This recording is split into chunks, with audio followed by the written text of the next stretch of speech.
ನಮ್ಮ ಈ ಮುರುಡೇಶ್ವರದಿಂದ ಪ್ರಯಾಗ್ರಾಜ್, ಕಾಶಿ ಹಾಗೂ ಅಯೋಧ್ಯೆ ಯಾತ್ರೆಯಲ್ಲಿ ಯಲ್ಲಾಪುರದ ಯಾದವ್ ರೇವಣ್ಕರ್ ಹಾಗೂ ಶ್ವೇತಾ ರೇವಣ್ಕರ್ ಅನ್ನೋರು ಸಹ ಪಾಲ್ಗೊಂಡಿದ್ದರು. ಅವರಿಂದ ನಮಗೆ ಇವತ್ತು ಸಜ್ಜೆ ರೊಟ್ಟಿ ಊಟ ಅಂದರೆ ಅವರೇ ಪಾರ್ಸಲ್ ತಗೊಂಡು ಬಂದಿದ್ದರು. ಅವರ ಕೈಯಾರೆ ಸಜ್ಜೆ ರೊಟ್ಟಿ ಊಟವನ್ನು ಬಡಿಸ್ತಾ ಇದ್ದಾರೆ. ಈ ಸಜ್ಜೆ ರೊಟ್ಟಿಯೊಂದಿಗೆ ವಿಶೇಷವಾಗಿ ಹೋಳಿಗೆ ಸಹ ತಂದಿದ್ದಾರೆ. ಅವರು ತುಂಬ ಖುಷಿ ಆಯಿತು. ಅವರೇ ಕೈಯಾರೆ ಸರ್ವ್ ಮಾಡಿ ಎಲ್ಲರಿಗೂ ಕೊಡ್ತಾ ಇದ್ದಾರೆ. ಬನ್ನಿ ಬನ್ನಿ ಬನ್ನಿ. ಹಾಂ,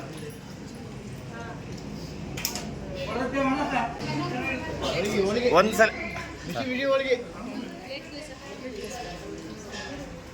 ಈಗ ಕುಂಭಮೇಳಕ್ಕೆ ಹೋಗ್ತಾ ಇದ್ದೀವಿ. ದಾರಿ ಮಧ್ಯದಲ್ಲಿ ಹೋಟೆಲ್ ಬೇಕು ಅಂತ ಹೇಳ್ಕೊಂಡು ಊಟಕ್ಕೆ ಭಾಳ ಹುಡುಕಾಡಿದ್ವಿ ನಾವು ಡ್ರೈವರ್ ಜೊತೆಯಲ್ಲಿ. ಆದರೆ 20-25 ಕಿಲೋಮೀಟರ್ ಆದರೂ ಕೂಡ ನಮಗೆ ಊಟದ ಹೋಟೆಲ್ ಸಿಕ್ಕಿಲ್ಲ. ಆದರೂ ಒಂದು ಹೋಟೆಲ್ ಸಿಕ್ತು. ಅವರು ಅಡುಗೆನ ಇಲ್ಲೇ ತಯಾರು ಮಾಡಿಕೊಂಡು ಕೊಡ್ತೀವಿ ಅಂತ ಹೇಳಿದರು.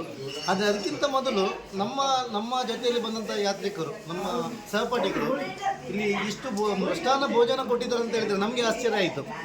ಇದೊಂದು ಉತ್ತರ ಕರ್ನಾಟಕದ ಒಂದು ಊಟ. ನಾವು ಯಾವತ್ತೂ ತಿಂದಿಲ್ಲ, ಬಟ್ ಇವತ್ತು ಟೇಸ್ಟ್ ಮಾಡ್ತಾ ಇದ್ದೀವಿ. ಭಾಳ ರುಚಿಕರ ಆಗಿದೆ. ಜೋಳದ ರೊಟ್ಟಿ ಇದೆ, ಹೋಳಿಗೆ ಇದೆ, ಆಮೇಲೆ ಕಾಯಿ ಚಟ್ನಿ ಇದೆ, ಆಮೇಲೆ ಇನ್ನು 2-3 ಥರದ ಕಟ್ಟಮಟ್ಟ ಚಟ್ನಿಗಳುಗಳಿದೆ. ಭಾಳ ಖುಷಿಯಾಯಿತು. ಇಂಥ ಊಟ ನಮಗೆ ಇವತ್ತು ಅವರು ಬಡಿಸಿದ್ದಾರೆ. ಭಾಳ ಟೇಸ್ಟ್ ಇದೆ.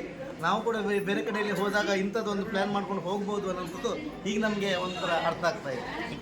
ಧನ್ಯವಾದಗಳು ಸರ್. ಅವರು ಈ ಟ್ರಿಪ್ ಸ್ಟಾರ್ಟ್ ಆದ ತಕ್ಷಣವೇ, ಅಂದರೆ ಟ್ರಿಪ್ ಬಗ್ಗೆ ಮಾತಾಡಿದ ತಕ್ಷಣವೇ 4-5 ದಿನದಿಂದ ಅವರು ತಯಾರಿ ಮಾಡ್ಕೊಂಡು ಬಂದಿದ್ದಾರೆ. ವಿಶೇಷವಾಗಿ ಹೋಳಿಗೆ ಮಾಡ್ಕೊಂಡು ಬಂದಿದ್ದಾರೆ, ಸಜ್ಜೆ ರೊಟ್ಟಿ ಮಾಡ್ಕೊಂಡು ಬಂದಿದ್ದಾರೆ. ಆನಂತರ ವಿಶೇಷವಾದ ಉತ್ತರ ಕರ್ನಾಟಕ ಶೈಲಿಯ ಚಟ್ನಿ ಪುಡಿಗಳು, ಮೊಸರು, ಹಾಗೂ ಇಲ್ಲಿ ಸ್ಪೆಷಲ್ ಆದ ಒಂದು ಕಟ್ಟಮಿಟ, ಅಂದರೆ ಸ್ವಲ್ಪ ಹುಳಿ ಸ್ವಲ್ಪ ಖಾರ, ತುಂಬ ಅದ್ಭುತವಾಗಿ ಮಾಡ್ಕೊಂಡು ಬಂದಿದ್ದಾರೆ. ತುಂಬ ಟೇಸ್ಟಿಯಾಗಿದೆ.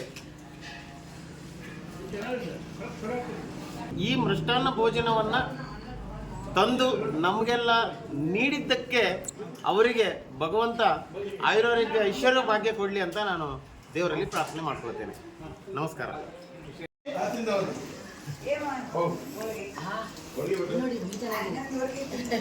ಪ್ಲೇಟ್ ಎಲ್ಲ ಖಾಲಿಯಾಗಿದೆ.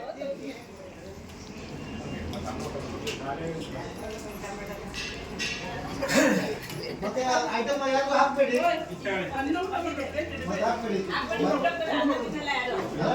ನಾಳೆ ತಿನ್ನುವ ಅದು ಮತ್ತೆ